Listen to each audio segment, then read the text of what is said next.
But before I open it up, I just wanted to restate Federica's answer to Mike for hay.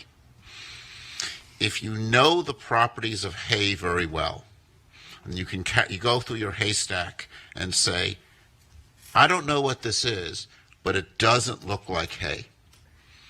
You don't need to have a match filter looking for a needle in a haystack if you know hay very well. And who said NASA couldn't speak to Middle America? Now, as a New York City resident, my impression is if you go through hay you don't want to do it with your hands.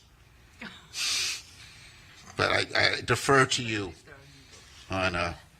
You have no choice, but AIML would be good. Yeah, I think, yeah. So I want to, in the final minutes we have here before the public session, look to the future. I think a lot of us have looked at the data we have now with a sense of dissatisfaction and say, what data would you want and how would you want to collect it?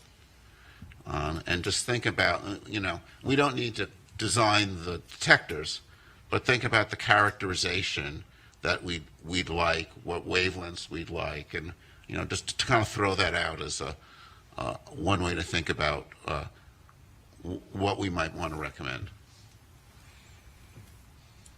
Paul.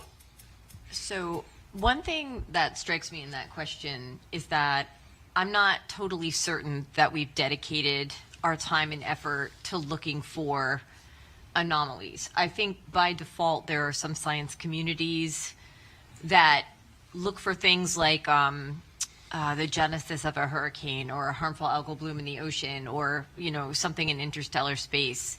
But I'm not sure we ever focused our interdisciplinary effort on that. And I think the question you ask is a really interesting one, part of our statement of task, right? But I'm not sure I can answer that quite yet. That's how I feel about that one. Sure. Shelley Wright. Yeah, going along with Dr. Bontempi's point there, we heard a lot from Arrow about specifics about the needle. 1 to 4 meters in size, 0 to Mach 2.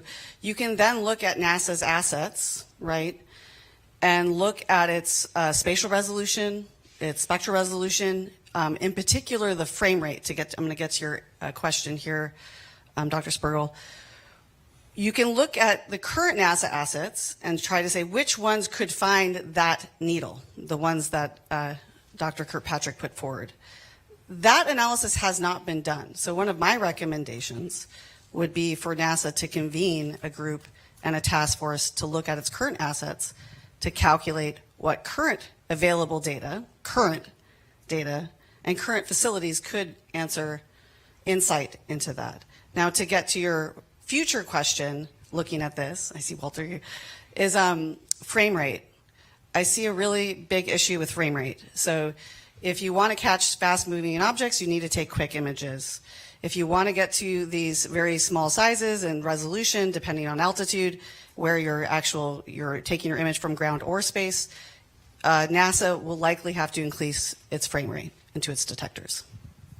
I think a short answer to what NASA's current assets would be able to see would be really big haystacks that are moving very slowly, which I think is the point that you're making. But that doesn't mean that that data is not useful, because if it's able to characterize the background extremely well, that gives you a better idea of what unusual looks like. Basically, anything that you do that characterizes the background will contribute to an understanding. So we're going to have to cut this off now because we're now going to our public comment session. So turn that over.